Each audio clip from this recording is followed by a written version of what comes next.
So welcome. We're going to talk about secondary traumatic stress today.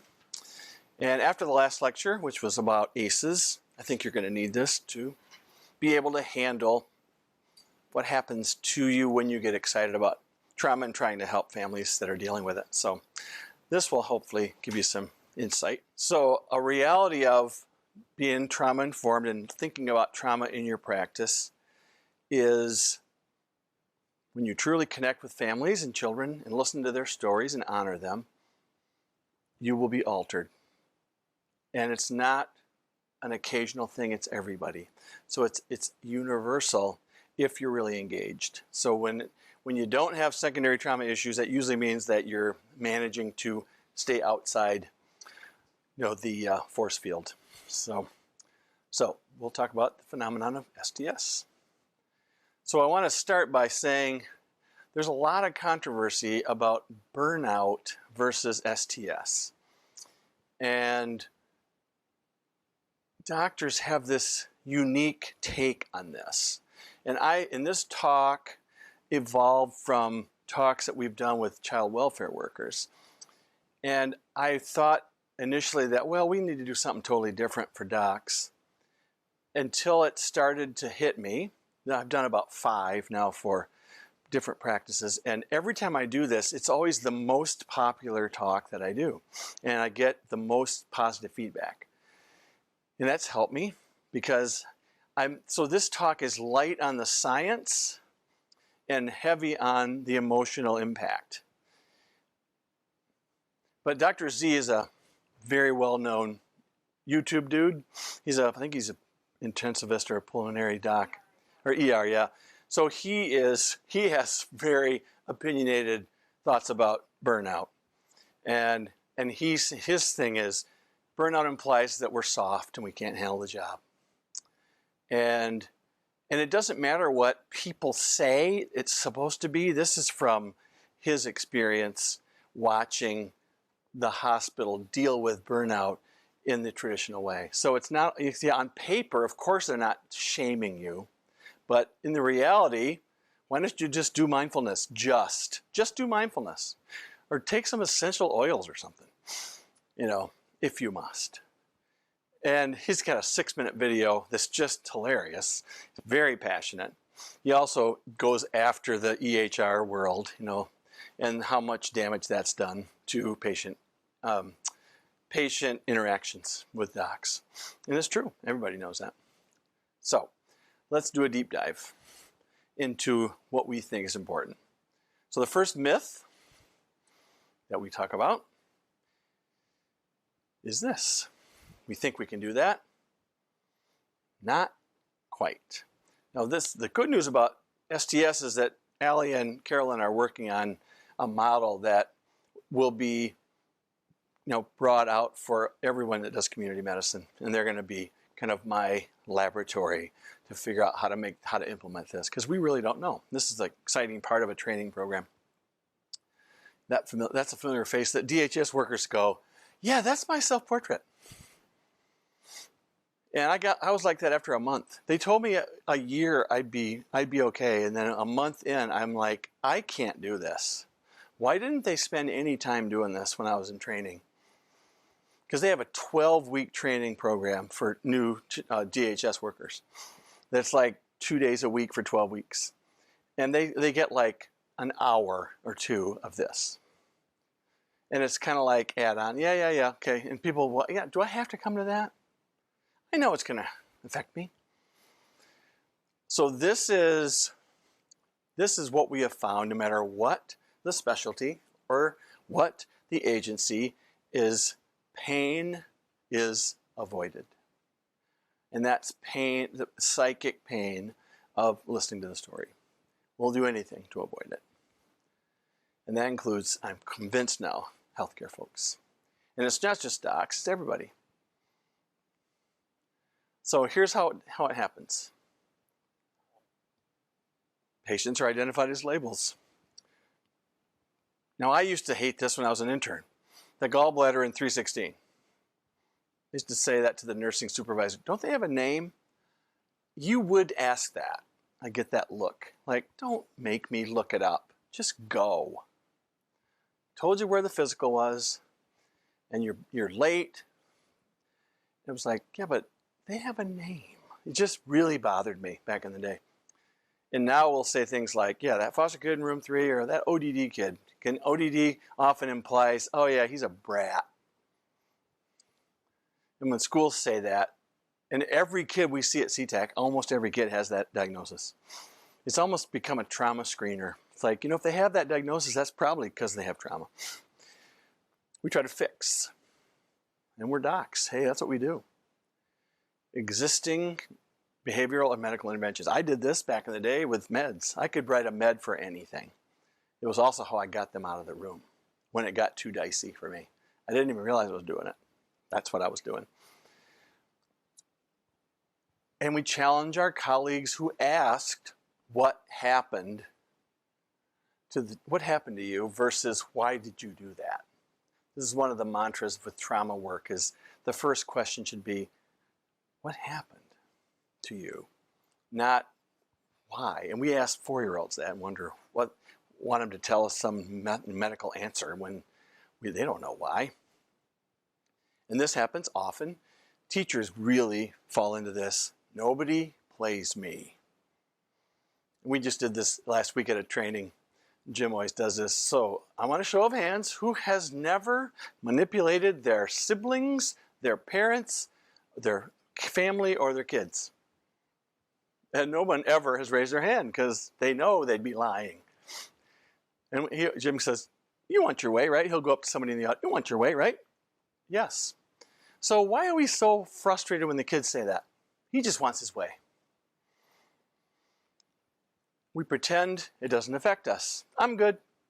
I'm good. We use some people use the Wonder Woman wrist deflectors. You can't stop me. I'm going to fend off the pain. Or it's weak to feel it. This is a fave of mine. I'm sorry for crying. And my favorite was my daughter's friends in high school that would say, I'm sorry for saying I'm sorry so much. That's one of my favorite mean girls things. It's like, and it's so, and this is what is really the killer. We're numb, and we just get numb. And Jim calls that rust out versus burnout, meaning I can do my job.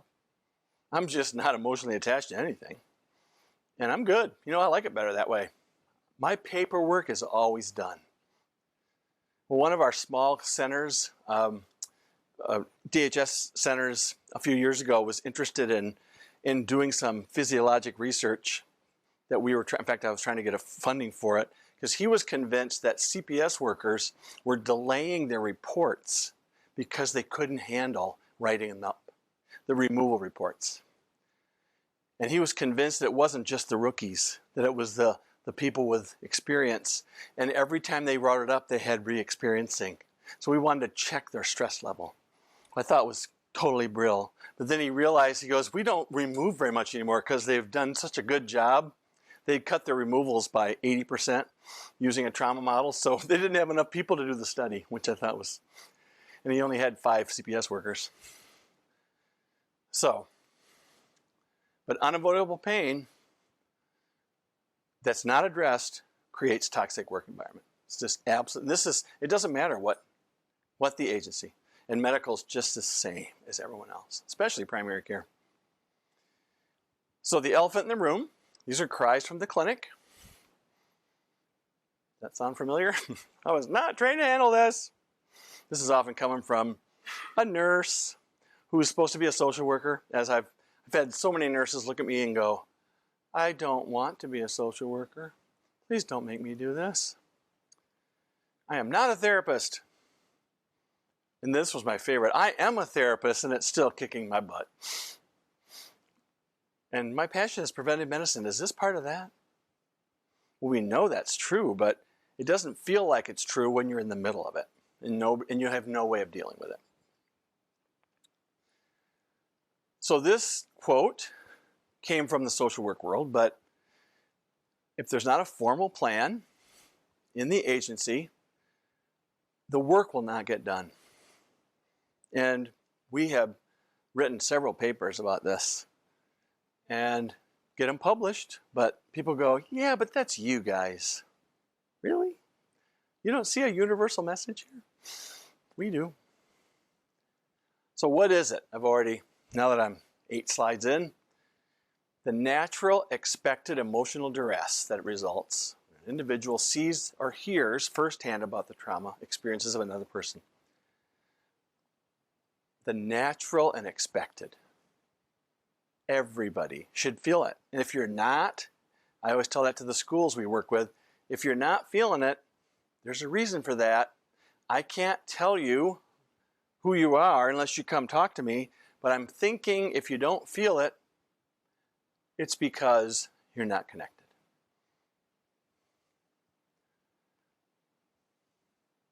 So this happens in every area. Teachers definitely have this. The teachers that are really cool, that everyone wants to talk to, the ones that you remember when you're 30, or you go to your 10-year reunion and you want to find, you're hoping that your math teacher comes because he was like such a cool dude. Those are almost always people that just were able to listen to whatever you were saying and weren't giving you talk to the hand. I'm not the counselor. You should probably talk to him. And the same thing happens in the office. If you're the doc, and I didn't realize this was happening to me in my practice, because we had 15 providers, 3 sites, 30,000 patients. It was a big office, hospital owned. And guess what? All the moms talked to me, even if I wasn't their kid, their patient. I was on call and they would ask, is that a negative throat culture?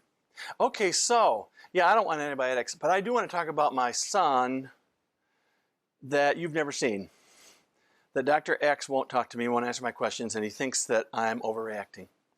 And I'm going, I got 23 more people to see, and it's 6:15, and I'm already 45 minutes behind since dinner because you're the 3rd person in a row that was demanding that I talk to them about stuff that I didn't know the kid. So I get it. And when I would ask my partners, like, what do you do? I just tell them, don't ask me. And they don't, because when you said that, it was the door was slammed. Don't you dare ask me ever about that. We have docs that were great at everything else, but this, nope. But really listening takes that toll that eventually will compromise your functioning if you don't do something about it. Gets people to drop out of medicine. It really does. We know that now. It's certainly one of the big reasons that's been identified for teacher dropout. The teacher, it's 5 years is now the standard length of time people teach, which is really something. The cost of educating a teacher to have them last 5 years, and the number one reason they quit, not being listened to by the staff, not having adequate tools to handle kids with behaviors. Those are the 2 reasons. I love this, but this is a great slide. Check that out. And I challenge you to, next time you see Lassie on the TCM classic movie, I was scrolling by it one day and I'm like, oh my God, this is that cartoon. Lassie, get help. Yeah, Timmy's talking to him, and she's getting help. So this is also really important, and this is why I love having Carolyn here, as you know, she's the chameleon. She's part administration, part clinical, part great person, and a part confidant. You know, I mean, people talk, she's easy to talk to.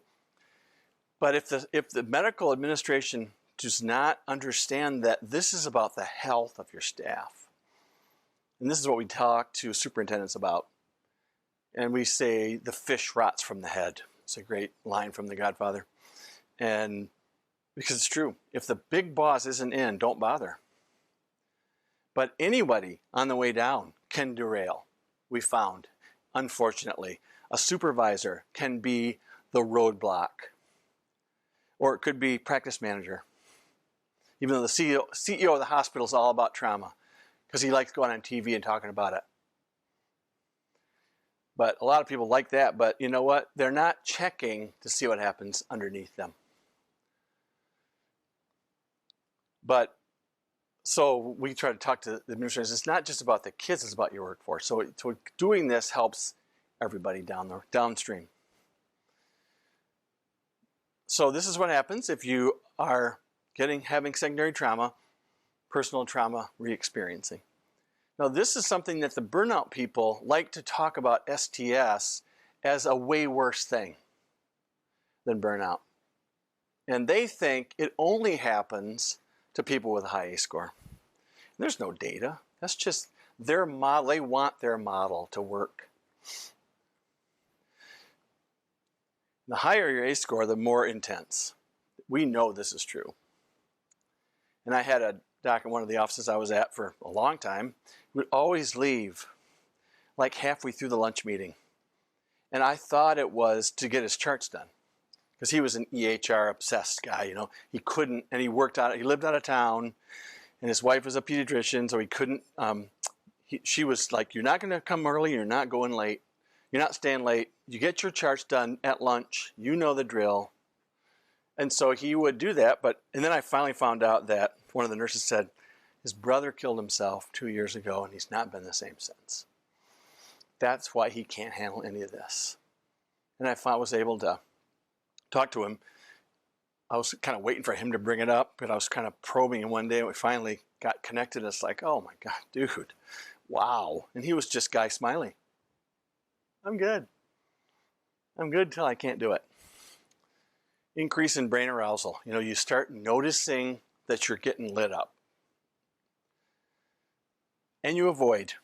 This was me before. I could not sit with domestic violence families because of my own life. And it wasn't like we had a horrible problem at my house, but when they started talking about angry dads and yelling, it's like it was like suddenly I was pulling my script pad out to finish. It's crazy. It was usually the follow-up visits when I did it because I wasn't supposed to be in there very long. So it was my excuse for staying on track, but it was really running from it.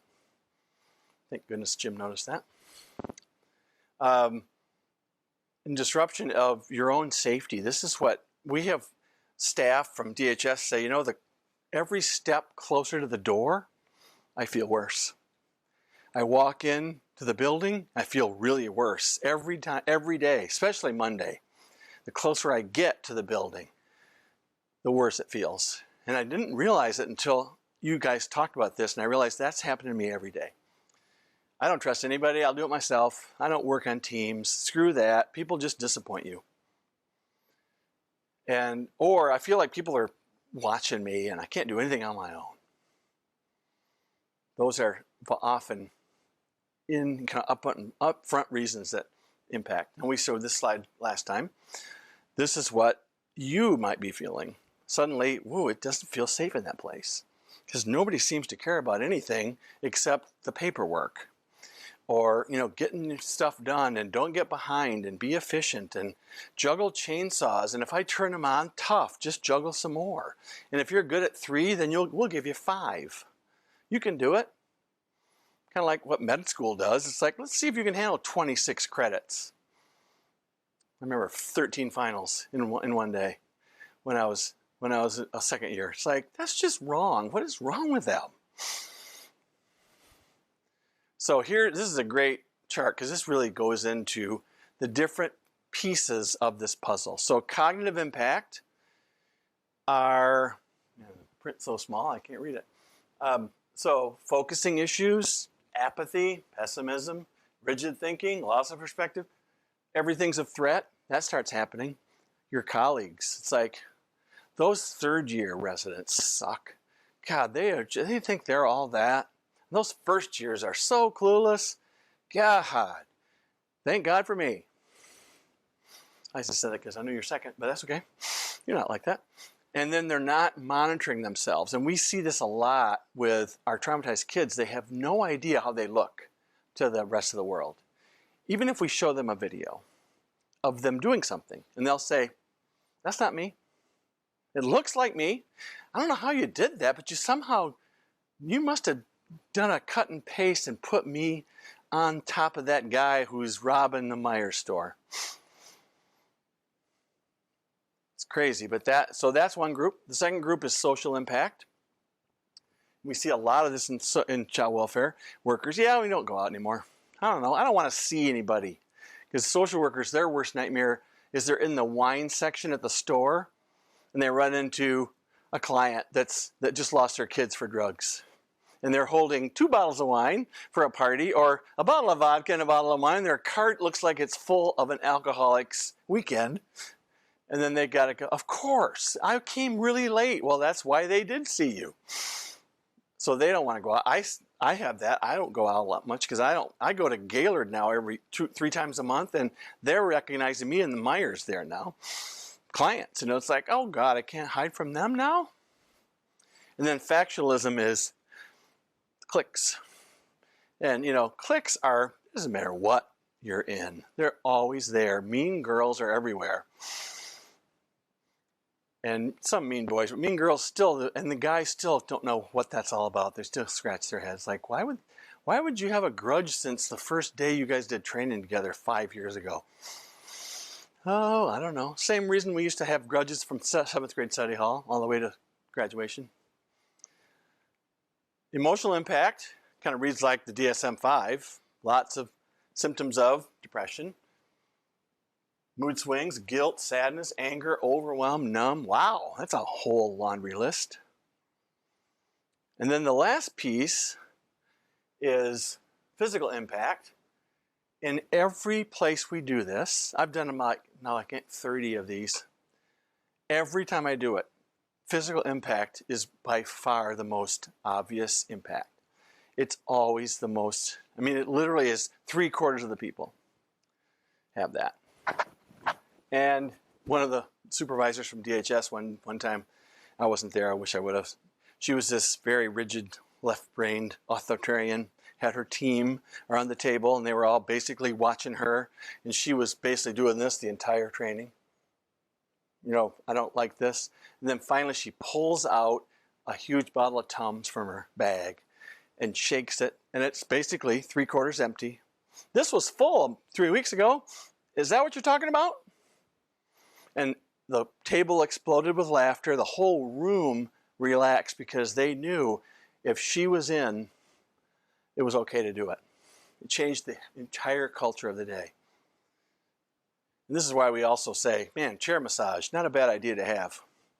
Stryker, which is a big company in Kalamazoo, they have 10,000 employees. They have like 6 massage therapists now that are full-time, and they're set up every day for breaks, chair massage, no pay, no frills, no strings, 15 minutes, done, your break.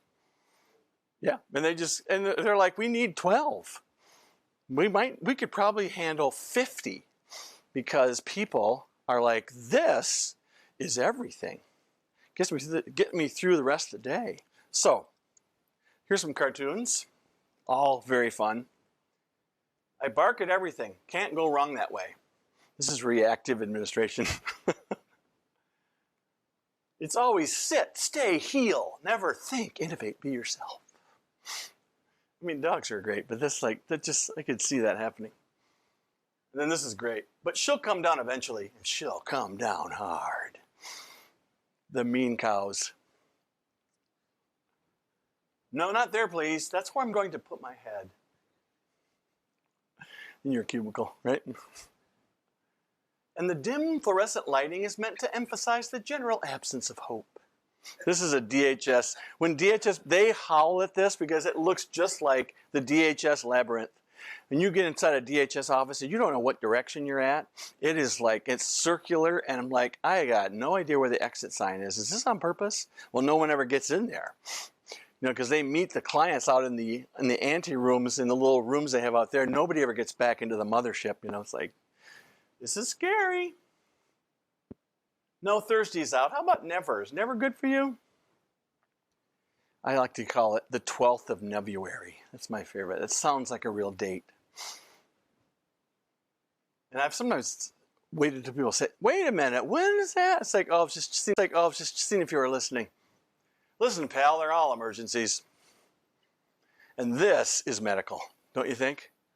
That's what they're upset about? Meaning the resident you're working with, his night, you're bitching about 3 admissions? I had 9. And I used to have the Sloane black cloud when I was in my general peach practice, because I swear it was like, and it wasn't just, we started doing the data analysis, and I don't know what the heck it was, but they would go, oh, I hate following you on rounds. It's like, I know, I don't go and beat the bushes for this, I promise. So organizational STS is like the system and the culture. So we just finished, Jim, my boss, just finished talking to every county in the state, which is just nuts. Every county's administration heads from CMH and DHS. Mandatory training, which he always says, that is a 4-letter word in the state because they don't like those. That means they had to come, and it was a half a day. And the whole thing was Jim probing for their deal. Like, what do you think about what we've been saying? What is your office doing? Because we had questionnaires from every one of their staff that we developed. A questionnaire about workplace culture. And we knew it was like they didn't know the answers when he came. So we knew that they had dropped the ball. And it was so tough to get them to see that you can put everything in that's supposed to be in, but no one is feeling safe there. So felt safety turns out to be everything. Not the appearance of safety, but you got to feel it. So, and systems that are, they're reactive, they're avoidant, and they don't have good channels of communication. Wow. Other than that, they're awesome. And so many businesses that fail, that's their issue. So this is not unique to medicine or anything, but it's like we just have, I mean, medicine doesn't have the infrastructure to deal with this like they do at the child welfare agencies. They don't use it. That's what's worse. It's like you have everything you need and you're still not doing it. Whereas in medicine, it's like you have nothing you need. What do you need? And we're starting to ask the top, and they're going, I think my staff is very happy. It's like, did you read these forms? Because they're anonymous for a reason. And no, you can't see them, because I know you know their handwriting. And we're still old-fashioned. We don't have computerized stuff. Again, the lack of safety is everything. So, risk factors. Lots of traumatized kids. And guess what? Authority health, by definition, is going to have lots. Our clinic at the med school at Western, for a while we had the med peds residents come. And they would come and they'd say, Doc, it's every person I see. Every adult and every kid. Because there's only 2 clinics in Kalamazoo that take Medicaid. Them and Family Health Center are FQHC. That's it. And Borges, the Ascension Health, they purge their system knowing that. So they have to take the no doctor kids from the nursery, like Bronson does, and so do the privates. But as soon as Borges has more than 15%, purge. And they don't give anybody a choice, they just send you a letter. Please find someone else. We are unable to handle, and they haven't been sued yet. Wow. If you see a lot of kids, you better have a system, because it's going to overwhelm you. Now, residents often get out before it really bowls them over. But if they go from residency to a practice who has equal cluelessness, then it's like, uh-oh, how long are they going to last? Not long. Or they're going to be rusted out. I'm good. I can do it. I can do everything. I really like ear infections. They're my favorite because they get better. Okay, I like cellulitis if you want to talk about that. I mean, that's probably going to get better. The easiest, and maybe without having, if your family's like, ooh, I want to lance that boil, that's fun. It's a procedure, and it's fun. My wife used to go, it's fun? Yeah, well, I love doing like toenails. Subungual hematomas. That was one of my favorite things, to drill a hole in there with a little hot thing. And just, the kids would go, it's all better. It's like, I'm a surgeon. That's about all I did. But again, this is really huge, though, is that if you don't have enough training, you don't have any idea what this all is. So you guys are going to be way ahead of the curve because you've got these 2 women. One, Allie's coming back, but you guys are going to have, when we're finished, we're hopeful to have a really tight kind of way of dealing with this. Both for and has been great about being on board. Whatever you guys need, he's all over it. So what can we do together to fix this, to get to this? Now, one of the things that we're not doing is we're not doing the resiliency lecture today because we don't have time. But lots of the things we're going to talk about are kind of built into our resiliency model. So when you get that, then you'll be able to see kind of how they mesh. We really like that. We wrote a paper. Did I send you that foster care paper that we wrote? So we wrote a paper, a legal journal, the Loyola Law School. We wrote a paper on foster care and the science of it. It's about 20 pages, but it's really good because it has a ton of stuff in there about building resiliency in an article version. So I'll send it to Carolyn. She'll give it to you. It's just really good. And our legal consultant at U of M, Mr. Vandervoort, Frank Vandervoort, was the first child welfare attorney in the country because U of M now has a certification program for that. And we get a lot of MSW JD combo programs. That's now a common. There's like 20 places in the country that you get both degrees at the same time. It's like a 3-year program. They somehow jam the law school into 2 and the MSW into 1, but they mix them together. Really, really cool. So these are the 3 areas we're going to talk about. And relatedness we know that this is a protective factor in trauma work. If we can bolster relatedness between the child and everyone they work with, that's a protective factor like Star Trek shields to prevent trauma damage. So thinking that, I'm not alone at this. We're all in this together. We say this literally every day at our clinic. Because some of the students go, I know you say that, but on Fridays though, I really feel like you guys really have my back. Because we spend, the last 20 minutes every week. We go around the table and talk about the 6 kids. And last week, man, there was a lot of tears. But that's really helped them. Tend to Befriend is this really cool concept that it's part of the fight or flight. It's kind of pre-fight or flight. Circle the wagons. If you go to the Old West, model. But it's what the women did back in the day, and it's a very Native American concept. It's also why mean girls are so devastating to other kids when they invite them in and then betray them. So many kids that have been betrayed have said, I was stupid to believe them. They were so believable. They wanted me to come into the bathroom with them. I had no idea they were going to, hang me on a hook, or put me in the wastebasket so I couldn't get out, and then lock the door so nobody could get in. That's that. So, but Tend to Befriend is huge. Primary care, behavioral staff and faculty as mentors. That's what Carolyn and Allie are already. And this is important, and Jim says this all the time. It's not about our role, it's about being a human. We say this often. You have to be human to do this work. No matter if you're the boss or you're the janitor, we're all humans.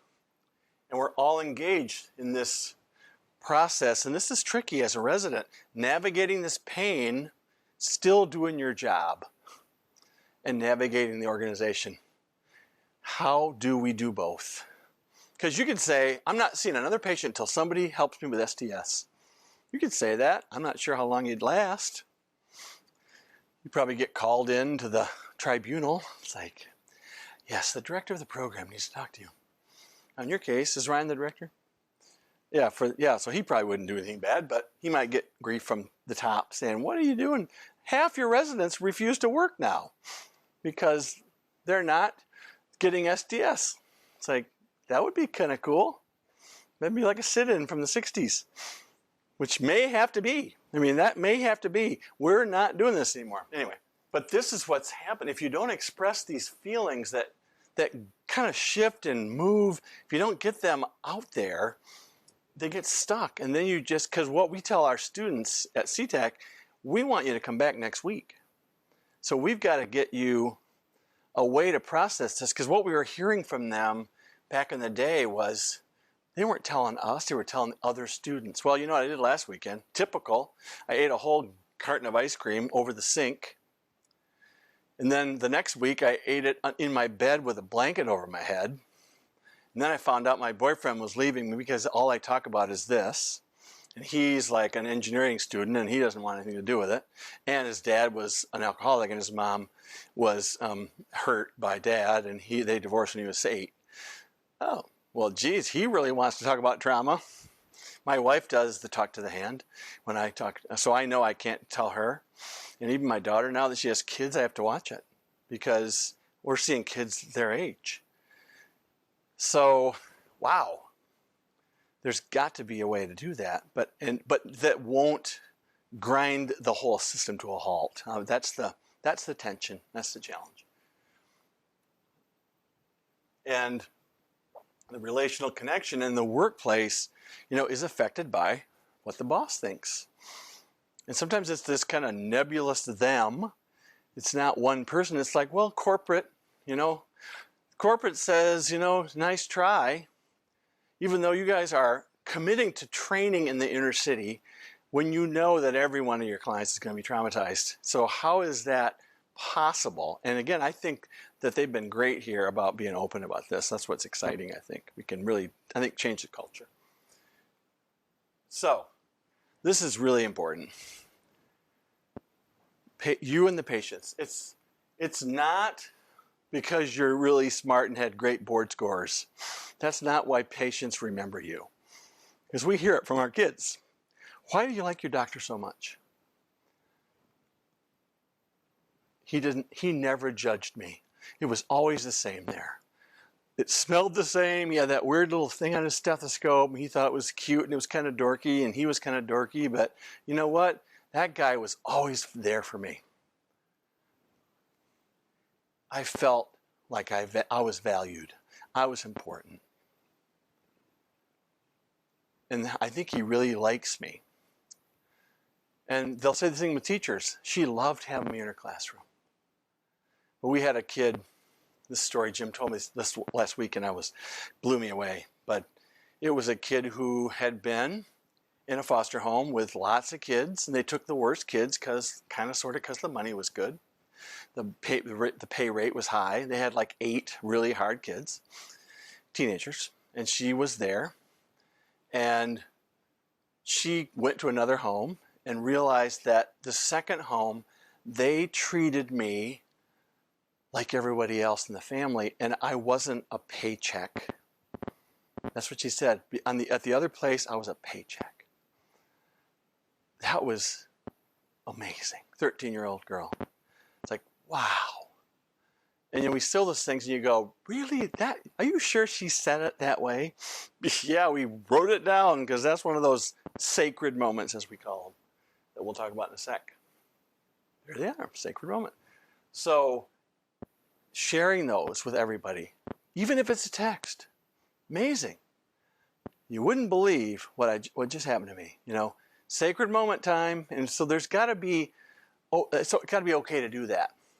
Even if it's just, I'll tell you next time I see you, but it was the last person I thought would give me one. And I didn't want to see them, and I was dreading it, and dude, sacred moment.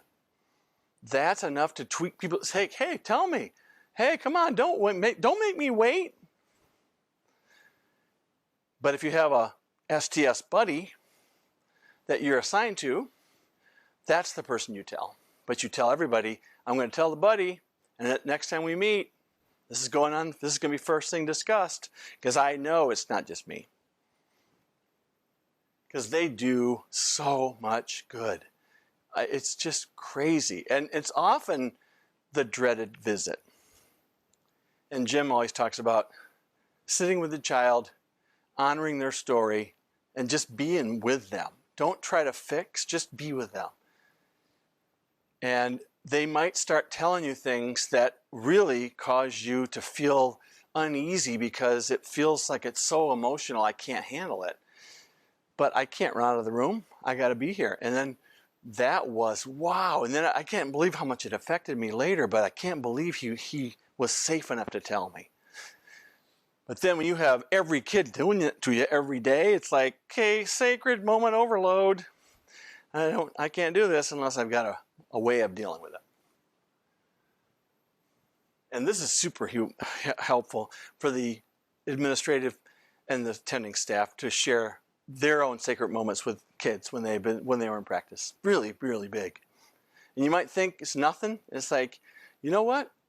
They got that because they said, well, I had that happen to me. I didn't know that was a sacred moment. Oh, really? Well, you know, come to think of it, I did feel like a doctor that day.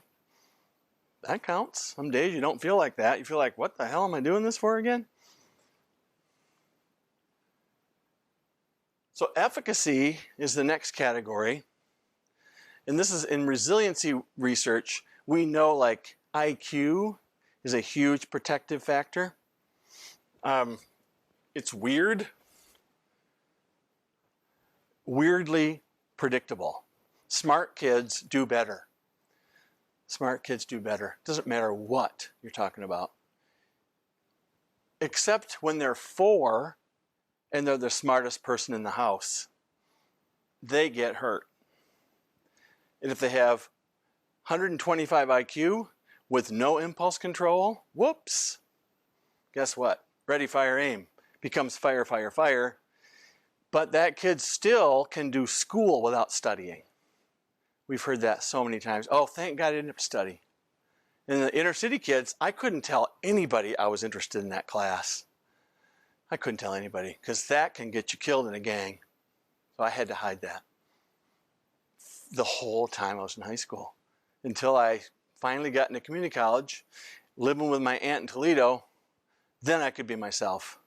But then it didn't take long. So the gang, they were coming down there going, hey, what are you doing down here? Hey, I didn't give you permission to, I thought you moved like to another country. Because you should have, because this is going to happen to you now. It's like, wow. But smart kids do well. Kids that are talented academically, they do better. Kids that have talent like athletics, how do you think, you know, those kids that get out of the inner city, AAU basketball is a miracle for those kids until the coaches start reaping financial benefits from the shoe companies and start manipulating the kids and get them to go to the wrong college because that's the college they've got a connection with, knowing that the kid would never fit that system. Okay, but yet we see kids at our clinic that are so good at sports. It's like, get that kid to Tom Izzo's basketball camp. That starts when they're 8. And those that can recognize talent, and they're like, yeah, that kid's 8. He's playing with the 12-year-olds, and no one can stop him. And now he's playing against the staff, and no one can stop him. He's so fast, and he gets his shot off so fast, and he's making threes with guys like trying to guard him, and they can't get to him. It's like, yeah, you know what? We had to ride that. That's amazing. So when you change that into this, it's like, it's all about maintaining that compassion and fire. How can we have that? How can you maintain that? Keep going forward. And this is that serenity prayer. You know, what can you control? What can't you? And that's probably the secret of residency, isn't it? You know, right away you go, okay, can't go there. That nurse hates me. I don't think it's because of me. I think because she doesn't like the Middle East, you know. I don't know. It's like, I've never been able to figure it out sometimes, but you know, it's not, we have to honor if that's how you feel. How did you get through it? Oh, I avoided her at all costs, but she didn't know it. It's like, you know, that's a skill. We should reward you for that. Survival skill. And advocacy is literally, that's how you feel like a doctor. And when we've gotten our staff to appreciate that advocacy is everything, because we don't do therapy, we don't treat them. I do a med consult, send recommendations to the psychs. I never see them again. But you know what? When we advocate and we make 4 phone calls the week after they were in, one to the director from a gym, one to the worker from one of our staff, one to the therapist from another one of our staff, and one to the primary care doc's nurse, all of a sudden it's like, damn, we really made a difference. We got everybody on the same page with 4 phone calls. It took like a total of 45 minutes. And that's the same thing in the clinic, if you realize that really matters. So we have to go from trying to control things you can't to providing opportunities for change. And this is tough. This is tough.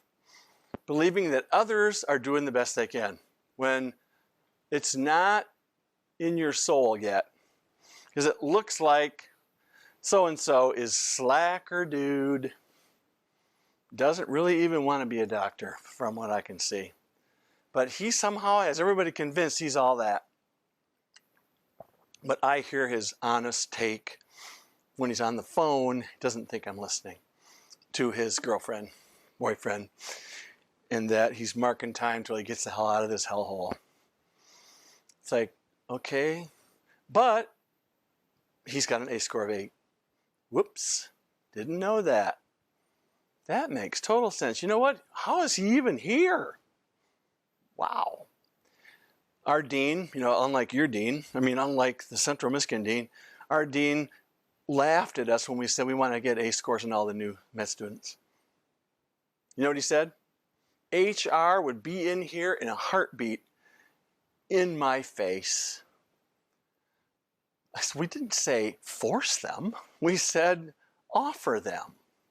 And they don't have to tell you, just so they know.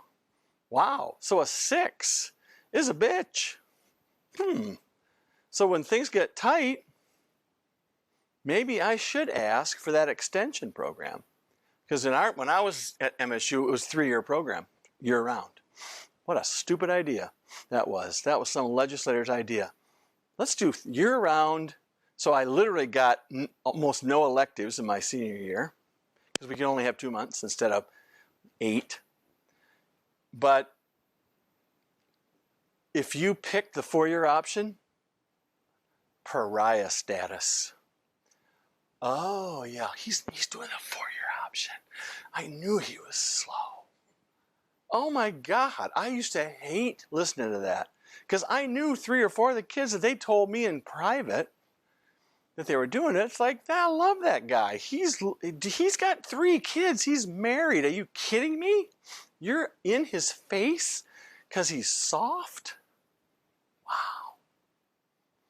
So that's where it should be collegial. It should not be Survivor, or one of those weirder shows, The Fittest Couple or something. Give me a break. Mean is the new norm now. Mean is that's not being mean is not being soft, and that's all traumatic. That's all those people on those shows. I would love to do an A score on them. It's like, there we go. Now we know. Learning from failure rather than blaming. Wow, this is easy, because it's the Army. The Army is how it is in residency, right? I was there. When I was at St. Louis Children's, the hierarchy was chief of staff, attendings, fellows, and we had lots of fellows, so several years. So fellows in their rank and order, and then residency, years. Then 4th year med students doing electives, 3rd year med students doing required, and everyone else. That was the Army.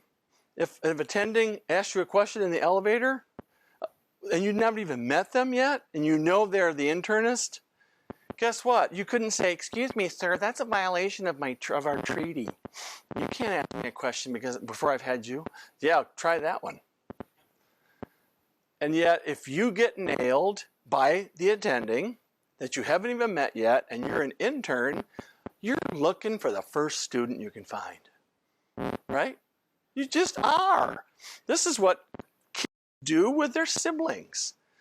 The middle brother gets pounded by his older brother, and he's looking for his little brother to do some damage. It's not because he's evil. And our kids with trauma, guess what they do? They pick on kids with handicaps. And they get bludgeoned for that. He's in a wheelchair. Well, did you hear what he said to him? Did you hear what the kid said in the wheelchair to the other kid? Did you really hear what he said? He said, your dad's the devil. And he's where he belongs. He should have got electrocuted. This is a common thing in the schools. Whispering in their ear, your daddy is in prison where he belongs. The kid that said that, his mom had an affair with this guy that got him in trouble that caused him to go to prison. Yeah, this is everywhere. So when you're in that line, it's like, wow, blaming others. God, it's hard not to. It still happens to me. Something happens to me and it's like, who can I blame? Oh, damn, I got to own this. Dude, I'm 7. I don't want to own it. Because the person that I hate, when he gets mad, when my boss gets upset with me, I want to die. I don't want him to think that way. It's usually because I haven't done my paperwork or I'm behind on my reports.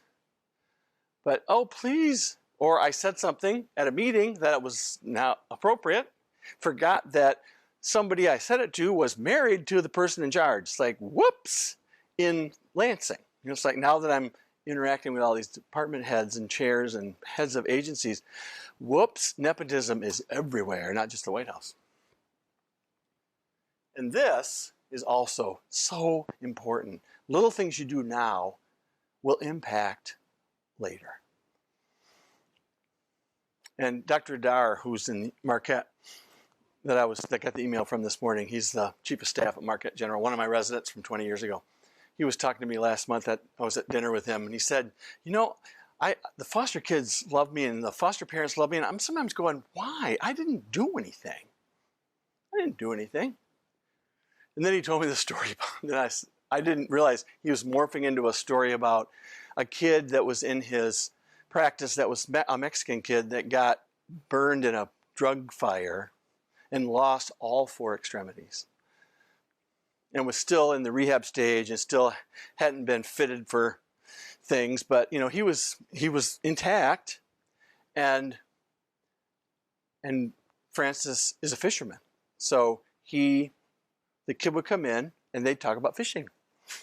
And the mom would come back and say, Doc, you talk about fishing with him, that makes his year. You know, every time he talks about you, he goes, yeah, we're fishermen.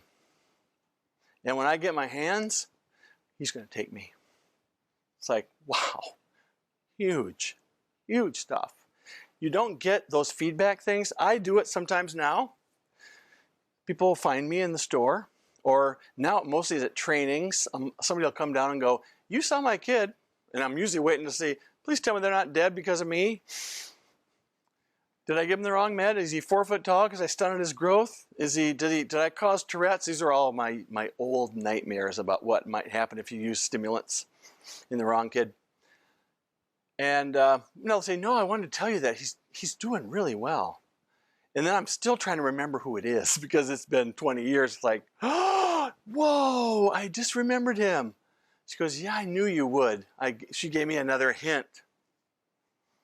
And I saw a kid a couple of years ago that was this is just, you don't get this as a resident, you will later, but I was walking into a sandwich shop in Portage, and my wife was at my daughter's house because she used to go down and help her out when she had her kids. So I walked in the door and this kid, big 6'6" kid, said, Dr. Sloane, we meet again.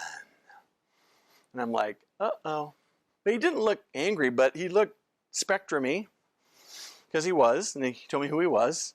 Right away, instant memory is like 137 IQ, on the spectrum with severe mental illness and an alcoholic mom that died when he was 2. And his stepmom, I'll still see her face because he was 6'4" when he was 14 with like size 18 shoes. You know, he was a Great Dane puppy, you know, waiting to grow. And he was so violent. And he was on, 6 meds, and he needed them. He had severe bipolar. And his dad was a therapist. His dad was great, and it was a one-night stand, the dad and his mom was a waitress who dad had no idea she was that big of an alcoholic. She had cirrhosis when she was in the late 20s. So he's telling me, yep, got my first job next month. My first job. I'm 26. I said, wow, where's it at? NASA? And I'm like, excuse me? Yep, I'm a rocket scientist. And I thought, okay, are you okay? He goes, I just finished the PhD program at Western's physics department. And I'm like, wow. And I said, you know, when you were younger, I was wondering if you and your stepmom were going to make it. He goes, well, she's still alive. It was his kind of spectrum-y answer. But those things, I floated out of there, went, wow. You know what? All the times when she would call and I'd go, oh, I don't want to talk to her. She's going to yell at me because I can't fix him. But you know what she said to me later? You know, she said to me before, you didn't have to do anything but just listen. That's all I wanted. I should have just told you that probably. Yeah, well, nice. Just wanting to vent. So that is what you have to grab little things. Because you might see in your 3 years, people will start they might come back and say, you know what, I'm so glad you referred me to that rehab center. Because I was thinking you were just one of those jerks. But you know what, that place really did help me. Then it's like, whoa, seriously? Hey, tell me more about that. No, I don't want to talk about it, but that's enough. Put that in there going, it matters what we do. So reminding them past success, all that is good. What is the meaning of this? How come I went into medicine?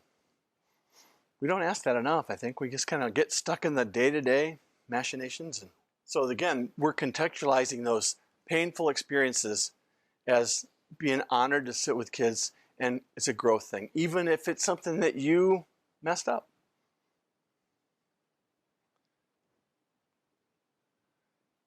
Again, shifting that, getting through the pain to the sacred moment mindset.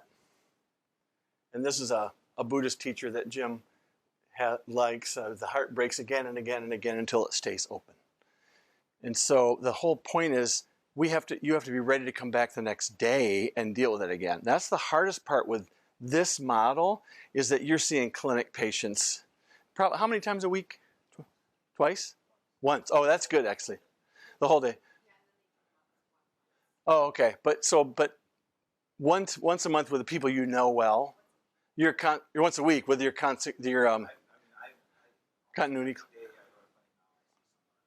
Oh, okay. So yeah, it's tougher. We got to figure out a way to do this every day, somewhat. And this is another teacher that Jim likes. This kind of basically, how much sorrow can I hold, and that's how much gratitude I can give. It's like, again, being honored to be part of it. And that sounds like a weird thing when you're first doing this, like honored to have to listen to that. It's like, just think, they wouldn't tell anybody else. You were the one they told. And we got to help you handle it, but the fact that they told you is because they could tell you wanted to hear it. So, self-care buddy system and STS buddy system, absolutely essential. However this works, there's got to be somebody that you can kind of hold accountable, and they'll hold you accountable, and you'll have a way of connecting with either Allie or Carolyn. And actually somebody you can get together with, not just when you're doing community medicine. It's really got to be somebody you can hand. And some of the family medicine faculty is going to have to kind of step up and do some of this too. We're hopeful. Yeah, I mean, Ryan I love, but so we'll get there. Mental health days without feeling judged. Rest enough. I know you guys don't get enough. We talk this to teachers all the time. It's like, why are you staying up so late? I know you like the late shows. God, you can watch those the next day, can't you? But I like it live. It's like, you look like death. Start sleeping more. And then the nutrition thing, I really think the schools that are starting to do healthy eating as a school project, because finally the pop machines are out of the schools. That took massive efforts to get them out of there. And the diet, the food's not much better, but a lot of times you can do like healthy eating, and let's not worry about weight loss, let's worry about healthy habits, because that matters. Exercise, this book John Rady's book is so good. It's a book on exercise in the brain. He's a psychiatrist from Boston. It's very easy to get through. It's got the best chapter on stress I've ever read in terms of the science, because it's written for the layperson. He's awesome. It's got a chapter on women's health, fabulous. And he talks about it, you know, aerobic exercise increases brain-derived neurotrophic factor. And BDNF, guess what, is the reason people heal from depression. It's not serotonin. Serotonin increases cause more BDNF, which causes neurogenesis in the dentate gyrus of the hippocampus. That's why it takes 6 to 8 weeks to recover from full depression. It's not the same with anxiety, but so BDNF, man. So he has a practice. He sees mostly, you know, he says wealthy upper middle class folks that are professionals, but he won't give them any meds until they do his exercise protocol first, unless they're suicidal. And he finds that maybe only 1/3 of them need meds if they really follow it. So it's cool stuff. And mandatory mindfulness sounds kind of weird. It's like, you will do mindfulness and you will like it. But yoga has been, a lot of the schools now are doing yoga classes in the middle of the day for the staff. And in one of the schools we were in, the kids started doing it. It's like, can we have our own class? Or we'll do it with you guys. They're like, no, you won't. And it turned out it was the #1 behavioral improvement that we did. Because they found that you couldn't stay mad when you were doing the effing yoga, as they'd say. I can't stay mad. And I thought it was easy until I tried it. And it was not easy. And a lot of kids can't do mindfulness without a prop because they can't handle thinking about their life in an organized way. They like it better when they're cray-cray because they don't have to think about how bad things are. So it's something that we've really struggled with, mindfulness as like a go-to strategy, because some kids will get worse when they do it because they'll have internal pushback and they'll get violent and they think, okay, yoga is evil.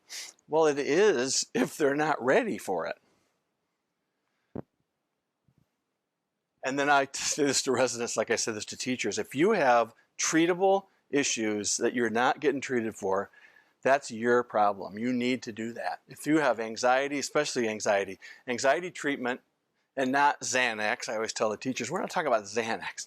We're talking about if you have serotonin transporter genetic issues, and if you have the short allele from both parents, you have a 10-fold risk for PTSD with the same trauma. That was discovered in Vietnam 10 years after. If you have one of the bad, you have a risk. It's not as high, but I can't tell you one of the people I work with in one of my sites, I won't say where, but one day told me that they'd listened to my story about my daughter who got depressed after her baby and went on Zoloft and then tried to stop it. 6 months later, they told her to, weaned her off, and she got way worse, but not with depression. She realized she'd been anxious her whole life. And I'm sitting there going, wait a minute, what? I was there. I thought you were just mean. I didn't know that social anxiety was driving everything about her from 7th grade on. And she didn't study ever. She was just plotting with the other kids to handle the mean girl queen bee, who everyone wanted to hurt. And she didn't come back to Portage for 15 years after she graduated because she knew everybody was so angry at her. Now she's got 2 babies and she's really gotten better. They thought she would eat the babies. They were sure of it. But it's like, wow. So this person said, yeah, I listened to your story about your daughter and I went on Zoloft. Of course, my thought was, the dose isn't high enough. But it was clear that she was a different person now. And she'd been a social worker. She'd been a tribal social worker. And she'd worked and she just could not do it anymore. And it was really fun. It's fun to see her making continuous improvements. So if you need it, you need it. If you need mental health treatment, you need it. If it's trauma-based, you need it. And it shouldn't be set up so you can't get it because everyone's going to know that you're getting it. That's the tricky part. How do we do this in a way that will set you up when you go to your first practice? This book is also a must read. It's so good. Some of the superintendents buy this for the whole staff. It's only, I don't know, $10, and it's about maybe 140 pages, big print, written for families. It's really an adult self-help book on trauma, stress reduction strategies, and psycho-ed. It's awesome. In fact, I use it a lot with kids and have their parents and the kid read it together, a chapter at a time. Julian Ford's one of our really good friends. He's at UConn, and he's a master at psycho-ed for juvenile justice kids. That's what this was modeled after, the hardest kids. And Conscious Discipline is really it's a good website. It's for adults that deal with kids that are hard. How do the adults stay in the moment when they've got kids that are cray-cray? And teachers love it because it gives them all sorts of weapons to figure out, how to stay in balance when you're dealing with when the roof's caving in. Really good. Now this is easier said than done. We do see this can be done as a group text model. In fact, that seems to be, I know a thing, my daughter has about 20 groups that she's in. I sometimes get in them at CTAC without wanting to be, and it's like, why am I in there? Because they'll ask me a question and then they'll forget, and I'm in every one. And sometimes it's really interesting, and it's like, I think this is morphing into stuff I don't really want to know about because I'm faculty, but it's like, well, oh yeah, we love those. They're the best. They're the best. And I've heard all sorts of ideas like, we should have a YouTube channel that we can post, seriously, just like, hey, I'll watch those. If and you can't put personal stuff in there, but you could certainly put sacred moments in there. Hey, I saw your sacred moment. That was really awesome.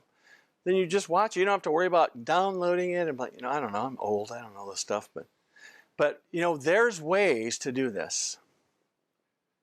Or just go Google Hangout. There's a lot of things you can do that way. Google Chat, whatever. Now, staff meetings, if you do have staff meetings, it can't be on the list number 17 because it won't get done. And so it should be a priority. And self-reporting and individual sessions to process. Sometimes, again, you have to just have a faculty person you can talk to about it. That's your person, and you got a buddy, but you may not want the buddy to know about it. You got to have somebody you can talk to and not feel that you're wasting their time. Of course, that means you can't call them every hour. And some people might need more than one just to share the load. Book clubs, journal clubs, very cool. You can do this just like you do other stuff. Do you guys have those? Yeah, just like once a quarter, we're going to do a trauma topic. And it's got to be a scientific article. Because guess what? There's so many out there that are so good. I wish I could get to them all. I'd love it if I got a synopsis from you guys. And then, this is easier said than done. So you don't have every kid on your schedule is the worst kid. Now, in your case, everybody's got trauma, and that may be a work in progress. So this is the last slide. Everybody has it. Unless they're cut off and disconnected. We have to be intentional to go from anger to reflection. We name it to tame it. This is a great frame. Dr. Siegel. And I said that about that woman, the grandma, earlier. We called it the curse until I heard the word trauma. Now, trauma now is a 4-letter word for some people. Oh, God, trauma, drama. Save the trauma, drama for your drug-addicted mama. That was a substance abuse treatment facility director, male, speaking to homeless and trafficked girls on their first day. Welcome to hell, that's what the girls called it. That's what he said. And then after he told the staff, find out what they like to do so we can take it away from them. You know the drill. What planet is he from? But name it, tame it, huge. Small actions, little things every day. One positive. Sounds like PDSA, kind of a. And then this, again, finding meaning. Why in the hell are we doing this again? But just think of that 20 years. that 20-year life expectancy drop, anything you do for that person is going to chip away at that 20 years. We know that. We just don't know all the details, but we know that's got to help. All right, so here we are at the end. So thanks for putting up with me.